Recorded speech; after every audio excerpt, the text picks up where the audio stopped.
Prime's exclusive wildcard playoff game is Saturday night. Jordan Love and the Packers take on Caleb Williams and the Bears. Not a Prime member? Sign up for a 30-day free trial to stream the game. That's going to be caught for the touchdown. NFC North rivals square off in the latest chapter of the NFL's oldest feud. The Packers and Bears in Prime's exclusive wildcard playoff game. Saturday, 7:30 p.m. Eastern. Only on Prime. Sign up for a 30-day free trial today. Restrictions apply. See Amazon.com/Amazon Prime for details. Welcome back. Once again, you have reached PayDirt. I'm your host, Brandon Harry, a.k.a. B-Dirt, with your host, Pay Saunders. What's good, Pay? The second best football weekend of the year. We deserve this. I can't wait. It's time. This is where the money is really made, B. I'm feeling good. How about yourself? It is no worries after Week 18 hangover. You don't know who's going to get set, who's going to be playing, who's not going to be playing. They're all playing this week. The marbles are on the table. You don't have to worry about NIL and transfer portal people sitting out. They're playing. So I like that. I like that for the games and for us, quite honestly. Last week, I tried a little homage here to my Hammer the Over DraftKings flag, and I went all overs. Unfortunately, I had Colston Loveland. We had talked about Colston Loveland. We talked about it on the Homies. I was looking for that Colston Loveland over. It was off the window at the time that I did do the bets here on the overs, and I ended up putting the Bengals and the Browns over, and they did not do that. Did not come through. Went below 500. Dropped us down to 55% wins for the year. 42-34, still a chance, an opportunity here to get over that 58% mark, which we want to be. We're definitely paying our juice on our bets right now, but we need to get just a little bit over that hump. So we need a couple good weeks, Pay. We need a couple good weeks. Colston Loveland had, 9 catches for 110 yards and a touchdown? Hit all three things, I bet. Had his yardage at halftime. So what you're saying is DK screwed you. It's something we need to talk about, man. Next year, do we do some sort of message thread that we add on when we see things later in the week? Some sort of shorts right before we go live? I think there's an opportunity there for us to help out some of the people that listen to us week in and week out. You know what I mean? Those subscribers and whatnot. A Discord, perhaps? Perhaps. Stay tuned. Something we need to meddle over in the off season. So we're doing a lot better than my NFL team, Cincinnati Bengals. They got a whole lot of stuff going on in the off season. My college team, speaking of meddling, got some things changing here in the off season. So there's a lot going on with those teams. All we got to do is think about how we give those little tidbits we get later in the week, because we both kind of get plugged into some professional gambling communities, and we hear some things out there, and I'd like to be able to share some of that stuff. I'm in a lot of shady group chats. You're right, B. A lot of degenerates. Shady. Man. A lot of back alley exchanging of goods and services for bread. Yeah, you're right. We do talk to a lot of those type of people. We do. But hey, I digress. So where do you want to start off? I think we stay on the college track. Do you want to talk about we're down to the Final Four? We are. We're down, as you already pointed out, we're down to the Final Four. Everybody's playing for something right now, and it's a lot. Not just for pride. You're playing, if the kids are playing to increase their draft stock, and obviously win titles. But these 4 coaches, and one in particular, they're playing for big bonuses. And the one in particular I mentioned out, Ole Miss, the guy that's the last guy standing coaching that team, he might be a sexy head coach pick very soon if he can do the unthinkable. And I think he would also get Lane Kiffin a bonus, too, if he was able to pull off this win. Lane Kiffin is the biggest Ole Miss fan right now, even though he's also their biggest hater. It's a weird conundrum he's found himself in. So we start off tomorrow at the Fiesta Bowl. 7:30 start time. Tomorrow will be Thursday for those of you checking us out on Spotify, wherever you get your podcasts. We are recording this on Wednesday live on YouTube. But listen at your leisure. We got the Miami Hurricanes versus the Ole Miss.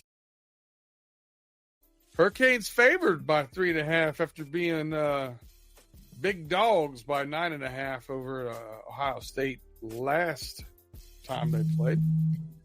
Over under here 52.5.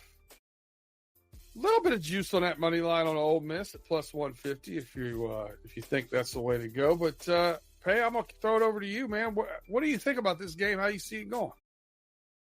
So the first thing that jumps off to me is the total. You have it at 52.5 right now on our board with DraftKings. The total has dropped significantly to 48.5, which is right about that line where I say, "Ooh, I'm gonna push away from the table." I'm literally looking at on DraftKings mobile right now. Yeah, I don't know why it depends on where your location is. Oregon. You're in Oregon, Indiana. I said Miami. Oh, you know what? That's my bad. That's my B. Fiesta Bowl. I went to the P. Yes, first one. I keep doing it. Get that off of here. All right. The first game is Miami at Ole Miss. Over under is 50. There we go. 52.5. So for me,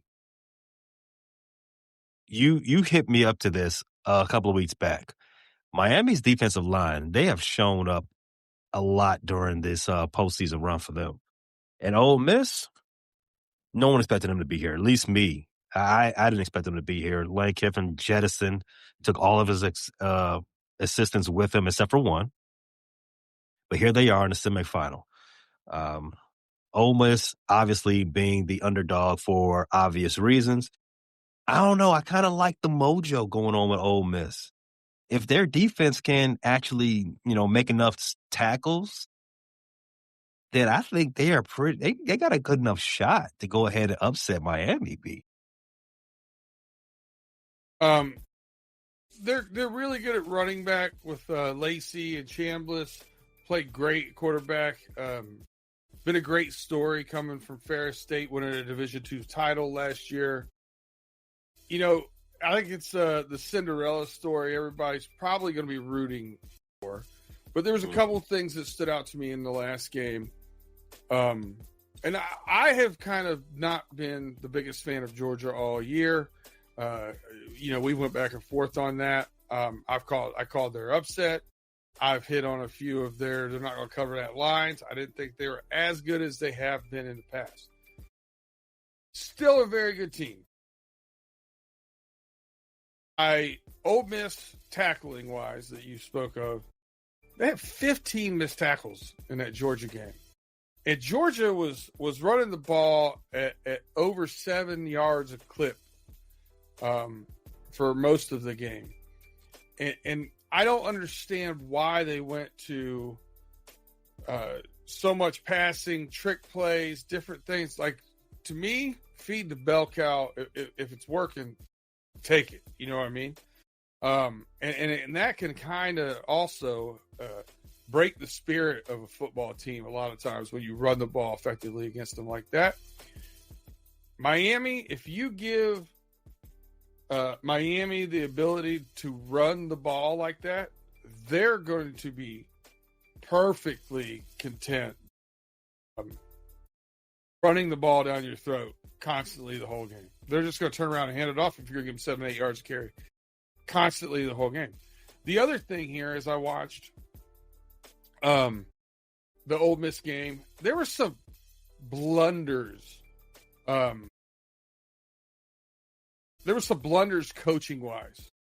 The way the end of that first half, not knowing the situation, Chambliss trying to down the ball, on 4th down to get ready for a field goal, running out of time, not getting out of bounds. Just some blunders. First-time head coach, right? Interim head coach. I think they announced him as regular coach, but I feel like that's a little bit of an edge there for the Hurricanes too, as far as coaching. Those two things, man. I like the Hurricanes here. That hook scares me at -3.5, but I do like the Hurricanes money line. Build my parlay. I like Ole Miss. Their offense has been really good, but I don't think enough people talking about their lines, their trench play. The defensive line has been underrated, just for the simple fact no one's talking about it. But it's been pretty good this little playoff run. You already talked about their offense, their running ability, and I just think their trench play could maybe outdo Miami's on both sides of the ball. Oh. I do think it will come down to this. Carson Beck, can he put the ghosts away? Can he show up in a big game and be a big player? I think this game will come down to not having the miscues and the silly miscues that you talked about. He's got one interception in his last 6 games. Yeah, true. It's going to either quarterback that wins this game is going to have to win the game for this team, for their team. I think these two teams are kind of evenly matched in a little bit. Maybe it comes down to the quarterback. Maybe it comes down to superior head coaching. We shall see. But I do like Ole Miss with that because of that hook. I think they keep it closer than that 3.5. I'll say this: Eccles, the sophomore on the offensive line, I really like that kid, or the defensive line. Excuse me, not offensive, defensive tackle. Eccles, I really like him. The Harris kid, the senior, is like 6'8", 380 or whatever. He was gassed the whole second half. There were times he went down with a quote unquote injury timeout or whatever, and you just saw him sucking wind and getting helped up. I saw him trying to get help up from an official. Guy's 6'8", 380. Ain't no official helping you up, bruh. I feel like on the offense, out of the 4 teams left, if you say offensive and defensive lines combined, if you grade them combined, I give Miami the edge over all 4 of these teams. As you should have. Throughout the whole season, Miami's had a very good defensive line. Their offensive line, not as ballyhooed. So, it's fair to give Miami that type of respect. I just think how Ole Miss is playing really good ball, especially in that particular way. Not particular way, but in those trenches. So I don't want to disrespect them too much. I think they can play with Miami. That's what I'm saying. I also hear the over under to me is a really good. Like, I think Vegas hit the nail on this one. 52.5. Like, if you made me pick it, I'd probably pick the under. Would I be surprised if it goes over? Absolutely not. I think this is one of those. You'd have to get to 46 or 56 before I started paying attention to it. Yeah, I think the under. If I had to pick one, for the record, I'm pushing away from that. If I had to pick one, I like the under a little bit better than it going over. All right, so we disagree on the first one. I think we disagree on, but this is the thing: when you get down to college football, right? You get down to the Final Four, it should be close like this. I think they got 4 very good, well-matched teams here. Good teams. Mm-hmm. You see the numbers here. Miami's getting 46% of the bet, 54% to Ole Miss. So the betting public agrees with you. Yeah. I don't know if you want to use that as the edge to put it on here, because to be honest with you, it's a small window of what we got going on here. So getting 6 and a pick 6 is going to be tough. So we might have to put it on, even though we disagree. All right, let's go ahead. Use the public as the tiebreaker. All right. There we go. Peach Bowl? Peach Bowl. Are you Airbnb-ing your place for this? I should have. Oh, I could have made some good money. All right. We got Oregon at Indiana. Same line here. Well, at Indiana. It's in Atlanta.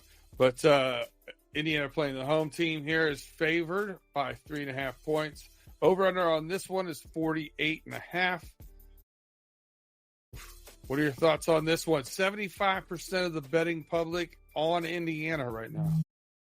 I think, there you go. I think we're going to roll with the public once again because I am taking the Hoosiers. I've been saying for the last close to 2 months that I think Indiana's the best team in the nation. Again, I've been saying for a while on this show that I think this isn't a traditional Oregon squad. They're not as high-powered and high-flying as you typically see the Angry Ducks. So I like Oregon, and there's a few reasons. I think Oregon is the more physical team. I think Oregon is the more connected team. I think they can. You mean Indiana?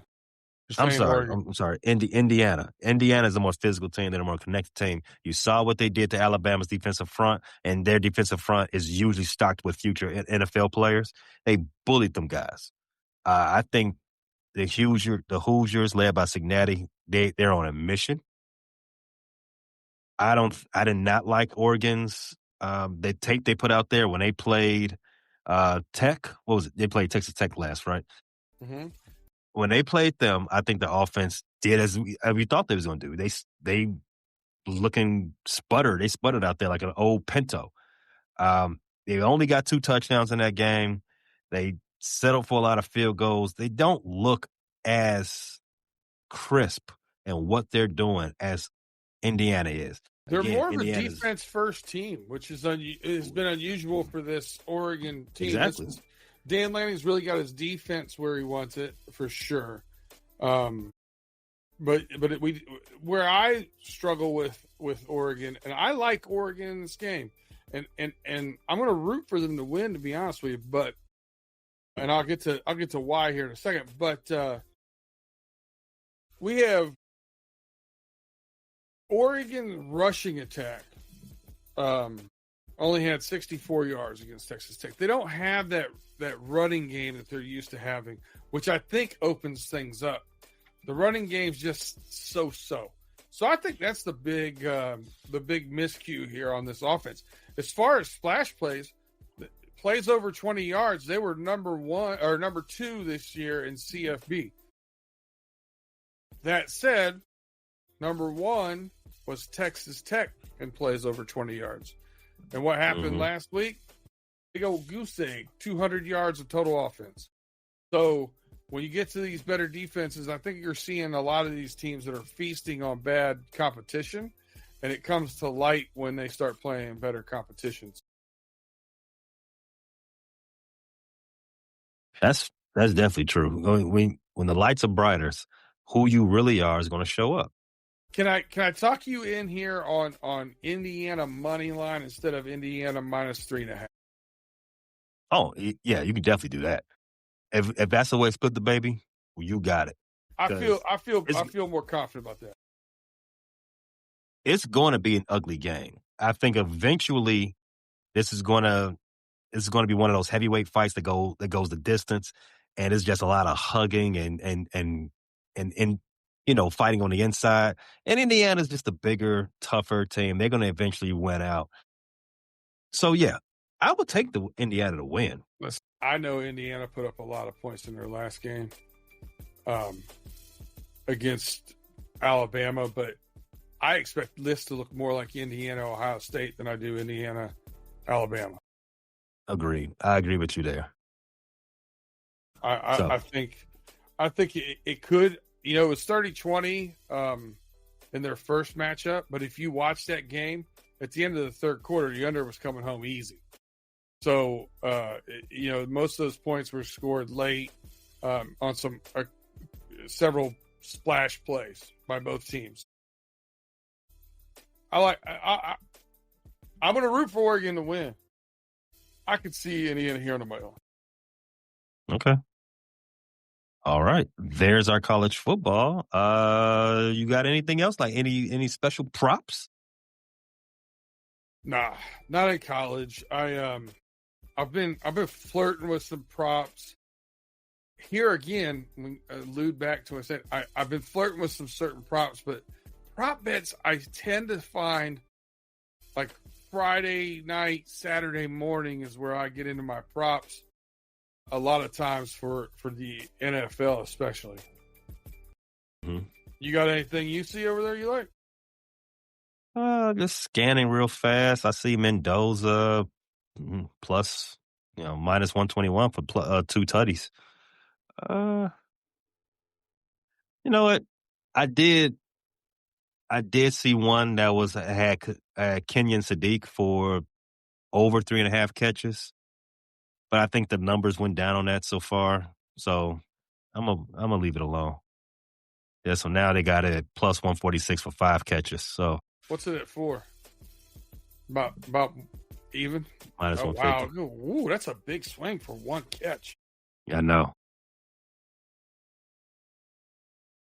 So we got Devontae Adams coming. Prelude. Let's go ahead and take that break so we can talk about that prelude, because it sounds like we got some juice on the NFL market, man. So go ahead, send us out there to the commercial. Tell the people what they should do while we get ready for the NFL talk. If you haven't already, please like, subscribe, hit that thumbs up, that first notification, rate and review us. If you got a quick second, share us, tell a friend to tell a friend about us. We appreciate you guys rocking with us each and every week, and we'll be right back after this message from our sponsor.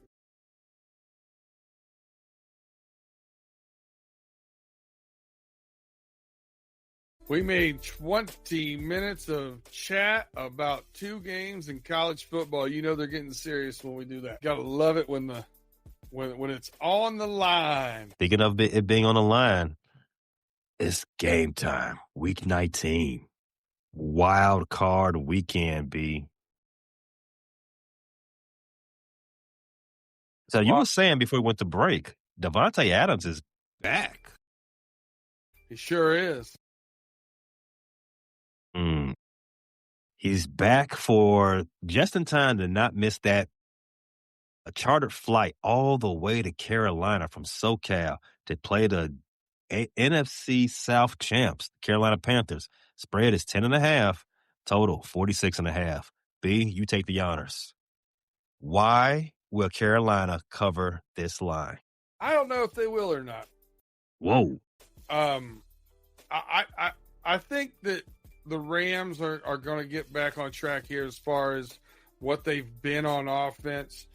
League leader in touchdown passes here. Matt Stafford, I think he's going to show off.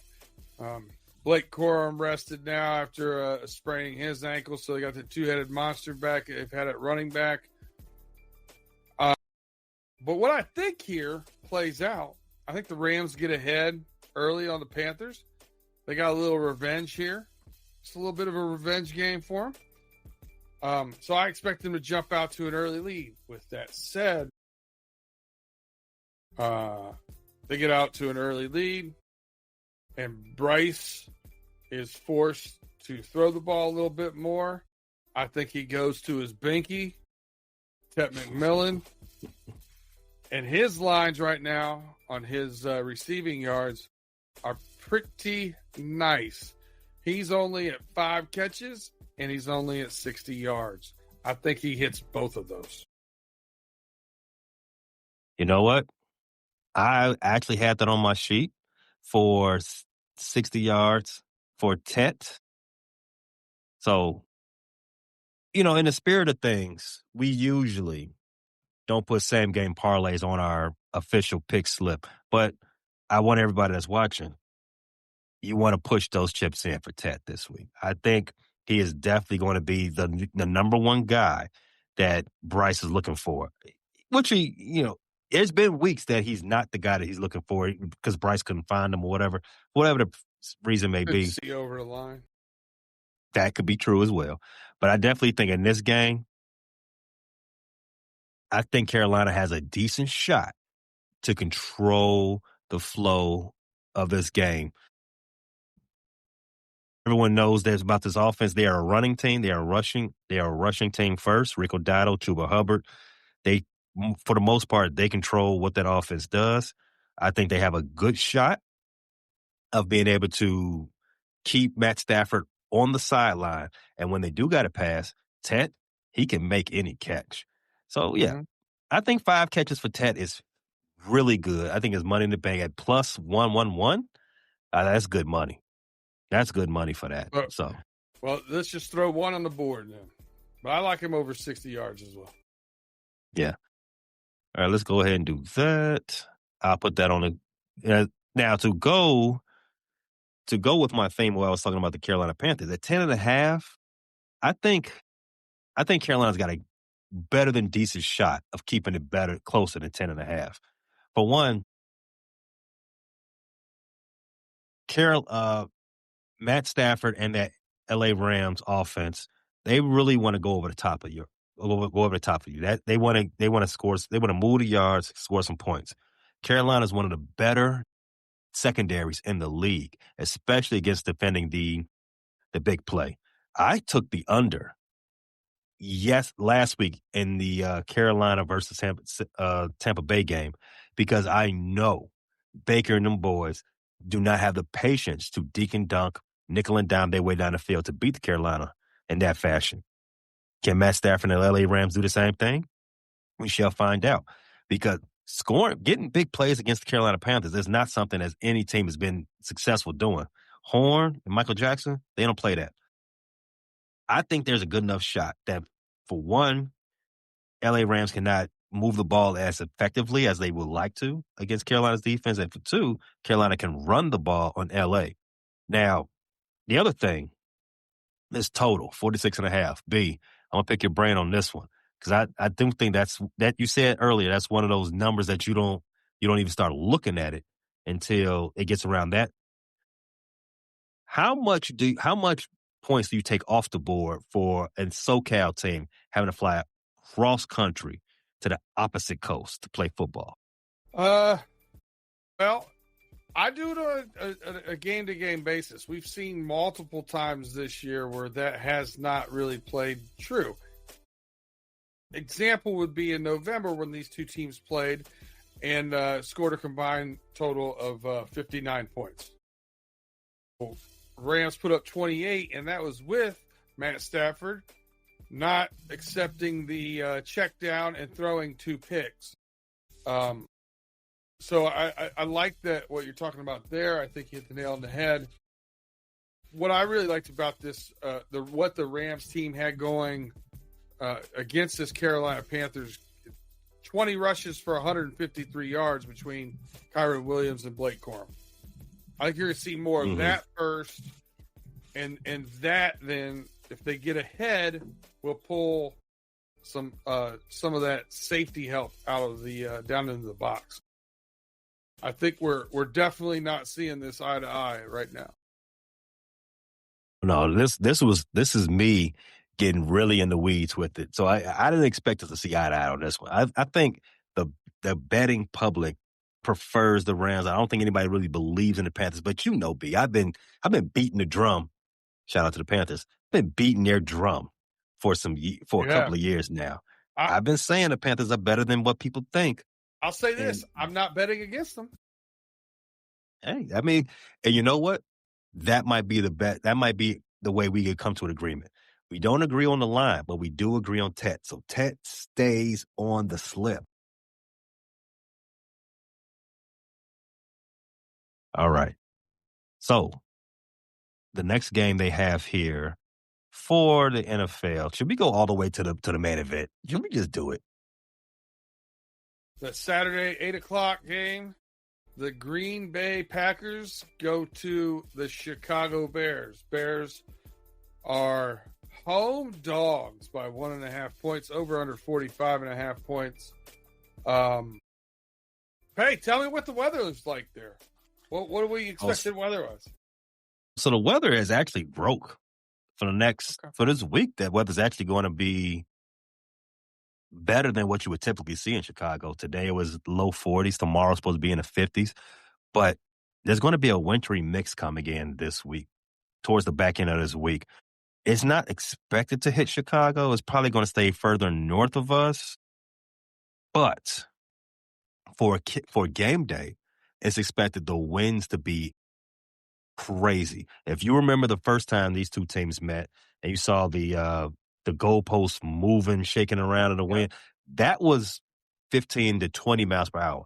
It's expected to be worse than that come Saturday night. They're talking maybe 25, 30 mile per hour winds on the lakefront. So that is something to keep in mind if you're going to bet this game. Pretty windy city. Hey, yo. I like what you did there. This line has been moving a lot this week. 1.5 favor the Bears, 1.5 favor the Packers.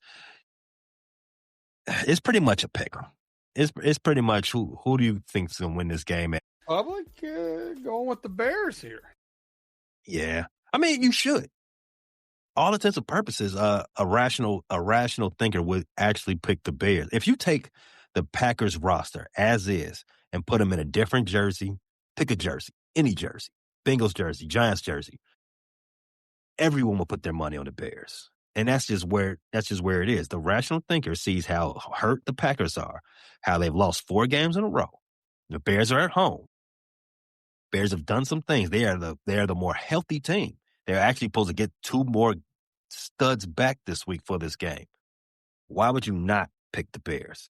But since you can't take the roster and put them in a different jersey, since it is the Packers and since it is the Bears, this game is definitely, obviously, going to be close. It's just how things are. My opinion, B, what do you think? How would you bet this game as far as spread-wise? I look at what the Packers have looked like since the injuries, and then you start talking about the win. Josh Jacobs is not, if he is, which I assume he will be back in the lineup, he's still going to be banged up. I start looking at it as far as the top 10 players available from either team. I start building my top 10. I give the advantage there to the Bears. I give the advantage in the running game to the Bears. The Bears have shown sometimes they've went, we'll say, into hibernation in that first half as far as offensively. See what I did there with a little Bears reference. But I listen, there's too much excitement. It's a home game. I don't see that being an issue here. I think they'll come out firing on all cylinders, if you would. I like the Bears in this game, man. Do you have anything for playoff experience favoring the Packers or the home field advantage favoring the Bears? Does any of that move the needle for you? Not a ton. I mean, because Green Bay plays in Chicago a lot and plays in similar weather. That doesn't really do much for me. And as far as playoff experience, most of the time you look at playoff experience, you're talking about quarterback, right?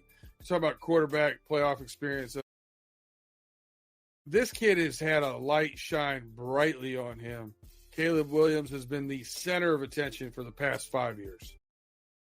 He's not, as far as the scrutiny, the lights being too bright, things bothering him, I just don't think that can be a factor.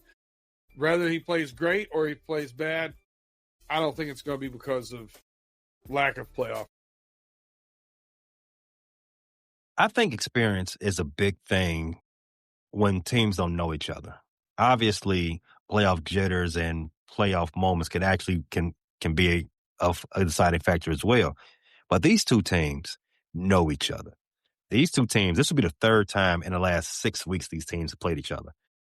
I don't think experience or lack thereof for the Bears is going to be a big thing.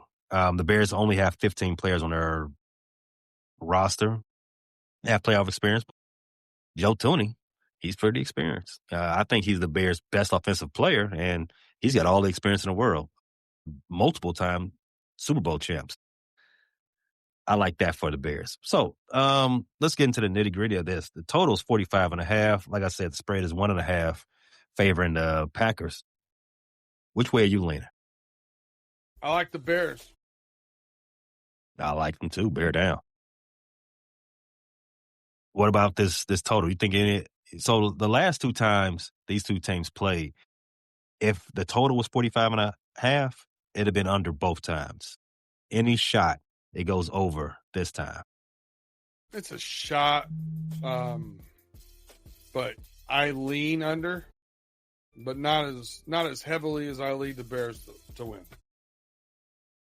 I like the under too, but as you know, our rule, take it off the slip if it's a single game parlay. I'm going to leave it off because I don't want to take the 1.5 off. But I actually think the total is a stronger play. So we'll stick with the 1.5 for the Bears. We agree there. On the slip it goes. Let's move. Next game, we're going to Sunday, B. Buffalo, Jacksonville.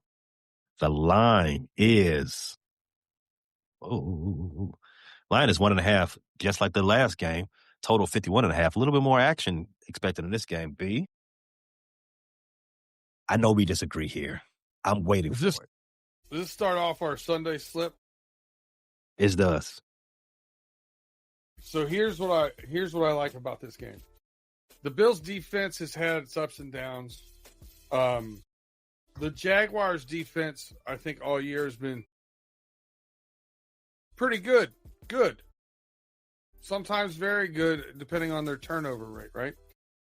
I think Josh Allen is going to will his way against this team to score some touchdowns. But I think the Jacksonville Jaguars are too balanced. I think they'll turn him over late. I don't know. I think it's going to be a close game. I think Jacksonville's going to eke it out, but I don't think they can stop the Bills from scoring. I think this is going to be a 65-degree, 68-degree temperature, nice day in Jacksonville. I like the over 51.5 here. Actually, I'm seeing that it's going to be closer to 80 degrees. Really? High 70s. High 70s is what they're predicting for that game. I saw high 70s on Saturday, not Sunday. I thought this was a Sunday game. My bad. This is Sunday. So, regardless, it's going to be nice. Yeah.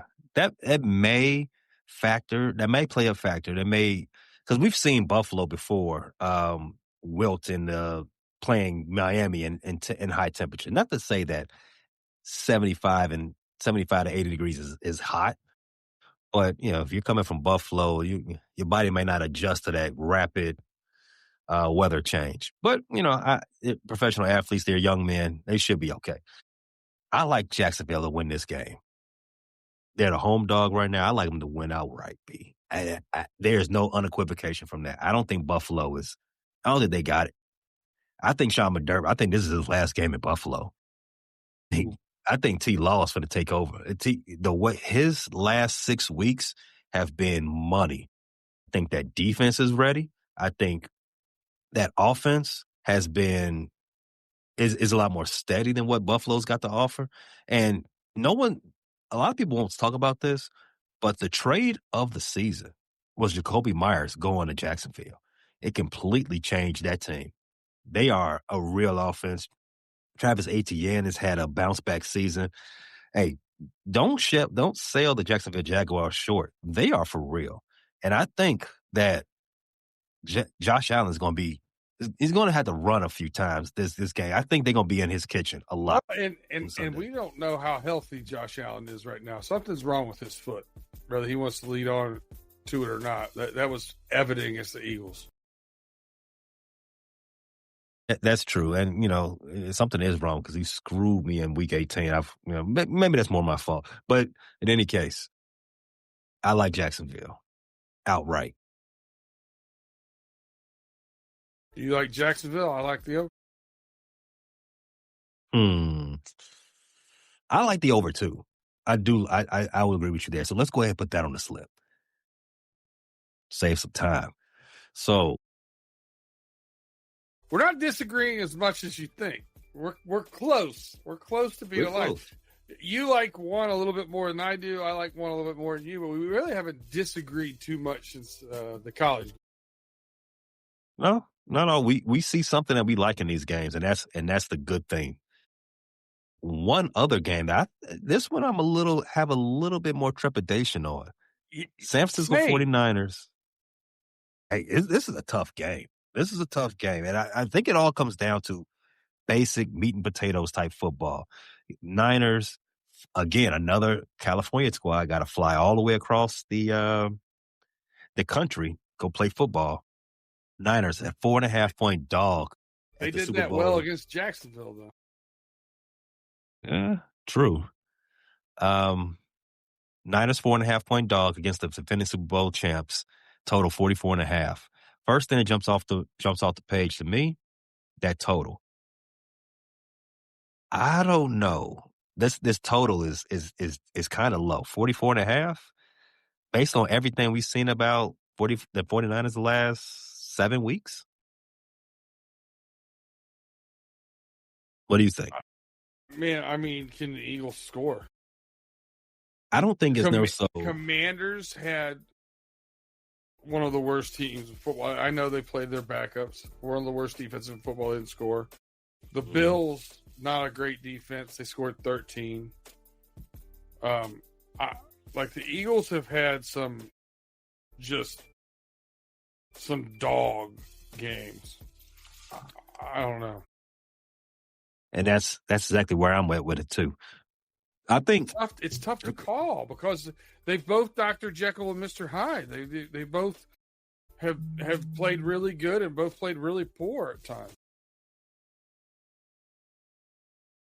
That's definitely fair for the Eagles. They're not the same team that we saw last year on the road to a tremendous Super Bowl win. They're not that team. However, I think this is a perfect matchup for them to start becoming that team, to start getting on that snowball's edge. If it's one thing about the 49ers that you can do to beat them, it's run the ball. They got Saquon Barkley in Philadelphia. Now, he hasn't been 2,000 yards, Saquon Barkley. Yes, I got that. But if a team is easy enough to run the ball on, it's that team. The 49ers, they're not stopping anybody from running on them. If Philadelphia can control the clock with Saquon Barkley, if the offensive line can come together and have their best game of the week, a best game of the season, it'll be this week because, again, the 49ers do not have any type of rushing defense to save your life. If they control that clock, this will be a low-scoring game. And the Philadelphia Eagles will win.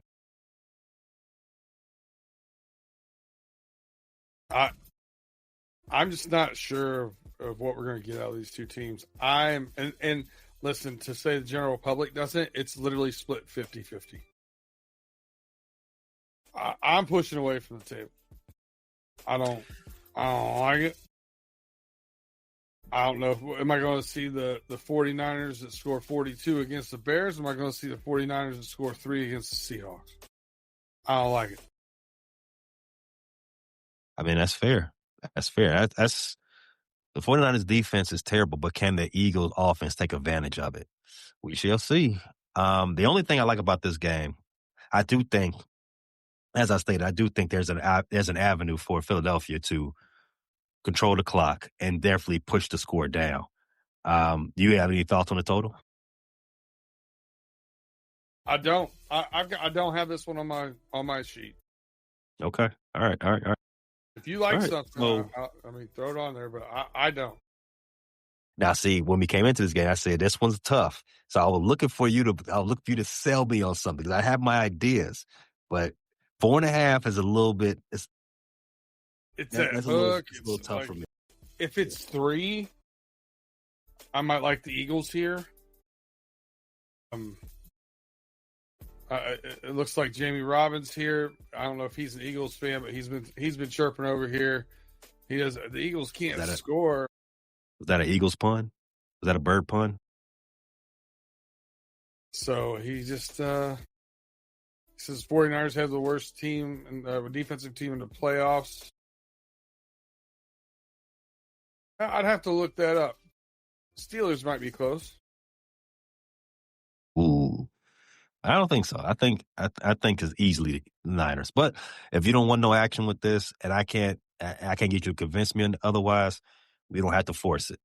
Let's go to Sunday Night Football. Enough time. We got enough games to make some money.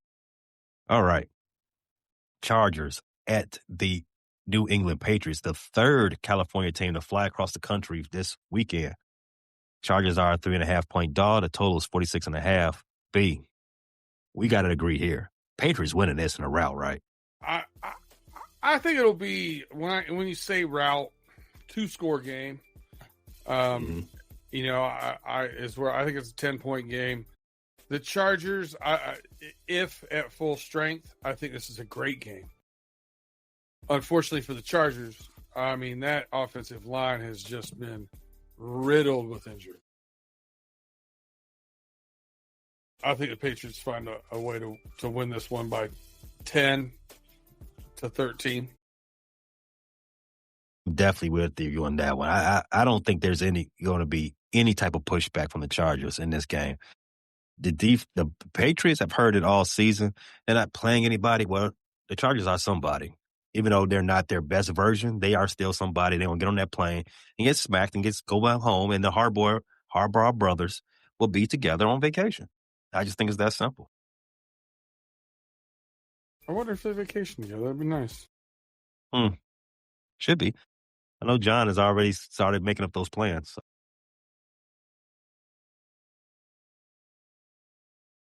All right. Any time scores for this game? Travion Henderson. I think that's a really interesting pick.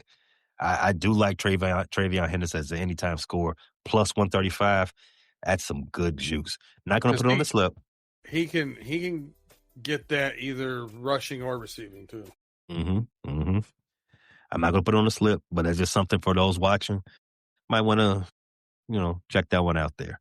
So we came to a quick agreement on that one. So there's only one game left in the NFL wildcard weekend. You spoke them up. Pittsburgh Steelers.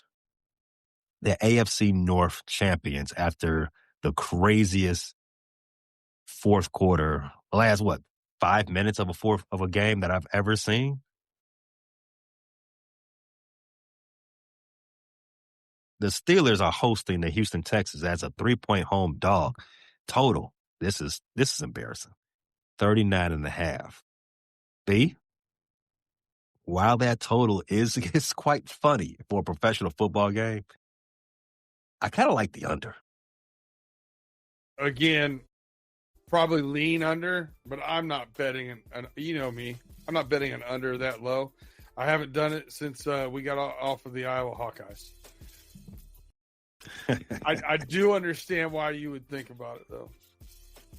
This is one of those games. So this is, as far as yards per game, the Texans are giving up the least amount in football, let alone in the playoffs. The Steelers giving up the second most yards per game in the teams left in the playoffs. First, actually not the 49ers. It's your Chicago Bears.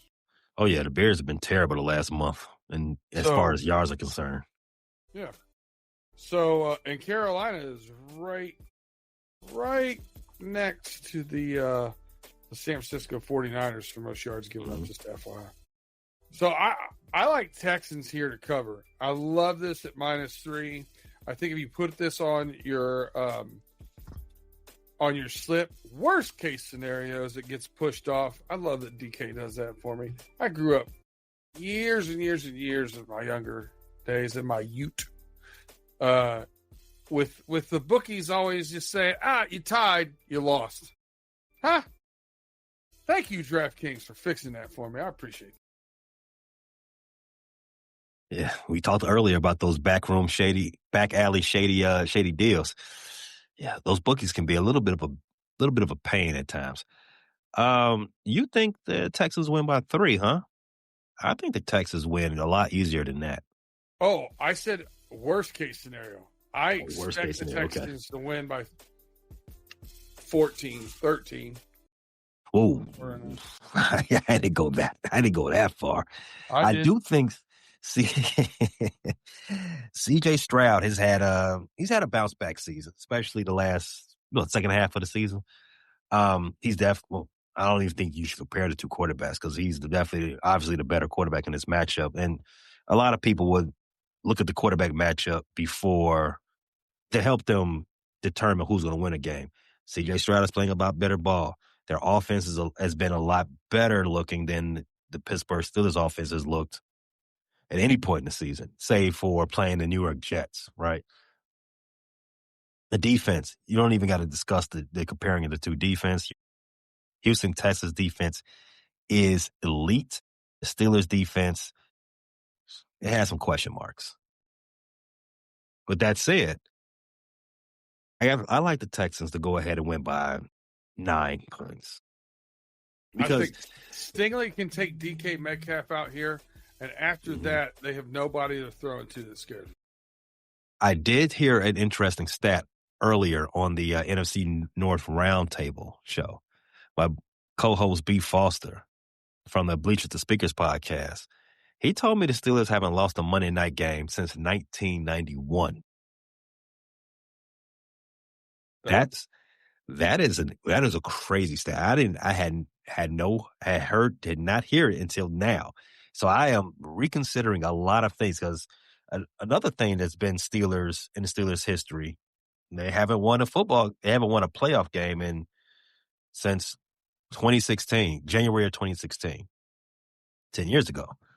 And all of their games since then, all the playoff games since then, they've been getting their heads kicked together. Their heads kicked, ears stumped together. They haven't been close. I think this game is tailor-made for the two teams to stay close. And if the game is close, what's going to happen. Though those Steelers are going to find a way to mess around and kind of win. So I'm going to be respectful. I'm going to say 9 points conservatively, but I expect Houston to cover the 3. If they haven't lost a Monday night game in what is that 34 years? You know what that means. What does it mean? They're due to lose. Ooh. Run it. Lock it in. Put it on the slip. Where'd your slip go? It's a little internet magic there. So let's go ahead and lock that in. -3, Houston Texans. All right. Any props? No. My biggest prop game was that Rams game for sure. Again, maybe next year, maybe we'll see some props later in the week. But what do you got? You got anything here you like? I think this is going to be a major game for offense. So I'm going to push away from the props on this. I might live bet some props, obviously, but. Woody Marks, anytime touchdown. I like that. I would lean that way. Let's talk about the receiving props for Kenneth Gainwell. Because he's really the leading receiver for Pittsburgh. For sure. So Kenneth Gainwell, they got him at 40 yards. They said he averages just under 30. Catches 4. They got plus 109 for 6 catches for Kenneth Gainwell. They're on to it. They're on to it. Yeah, they're on to it. I'm gonna push away from it. Yeah, let me leave it alone. Get out of here. All right, B. Let's talk about our parlay slip. So we got 7. So we only need 1 to come off. Yeah. So let's do a quick rundown real fast. We've got Ole Miss plus 3.5. Indiana money line. Tet McMillan, the wide receiver for Carolina Panthers, plus over 5 catches. Well, 5 catches, on the line.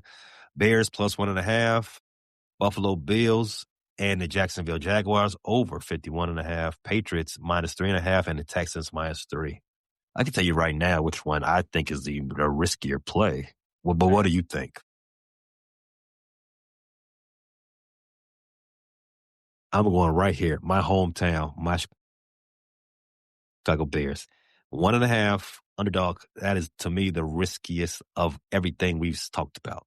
I think Indiana winning, a lock. I think Ted catching 5 passes, a lock. I think over 51.5, not as much of a lock, but I think that's a lot more closer. The last 2 games, Patriots -3.5, Texans -3, I think those are locks. So between the Bears, the over 51.5, and Ole Miss covering the 3.5, that's where you get a little shaky. So to me, it's between Ole Miss and I'll agree with you on Chicago. All right. So let's figure this out. How do we go ahead and decide which one got to come off? Well, I'd say emotional hedge for you. Okay, you're right. Bears Emotional. That's how we usually do it. So love an emotional hedge. I mean, it's still good odds. Our 6-pick parlay has odds at 4,047. That is real good. Yeah, I normally bet these. I've been half unit on the